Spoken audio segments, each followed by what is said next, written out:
நல்லது தானே செய்யறேன், அப்படியே எனக்கு மட்டும் கெட்டதே நடக்குது, நான் யோசிக்கிறது கூட எனக்கு கெட்டதாவே இருக்கு அப்படின்னு நீங்களும் சம்டைம்ஸ் என்ன மாதிரி குழம்பிக்கிட்டீங்க அப்படின்னா, நான் ரியலைஸ் பண்ண ஒரு விஷயத்த உங்களுக்கு சொல்றேன். நல்லவங்களுக்கு கெட்டது நல்லதுக்காகவே நடக்குது அப்படின்ற ஒரு விஷயத்த கண்டிப்பா கடவுள்ன்ற ஒருத்தர் வந்து நம்ம கிட்ட சொல்லுவாரு.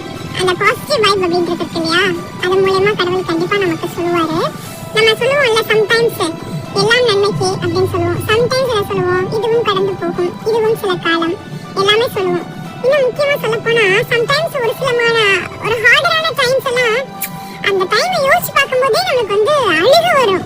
பட் இப்ப அதை யோசிச்சா நல்ல வேலைடா, கிரேட் டைம், அந்த டைம்ல நான் ஃபீல் பண்ணாலும் அது உண்மையிலே எவ்வளவு நல்லதுக்கு தெரியுமா, நான் மேபி அப்படி பண்ணியிருந்தா கூட நான் அப்படி இருந்திருப்பேனோ என்னவோ, பட் அது கிடைக்காதனாலயோ அதை விட்டுட்டு போனனாலயோ அது இல்லாதனாலயோ இப்ப நான் ரொம்ப பெட்டரா இருக்கேன் அப்படின்னு நம்ம வந்து ஃபீல் பண்ணுவோம்.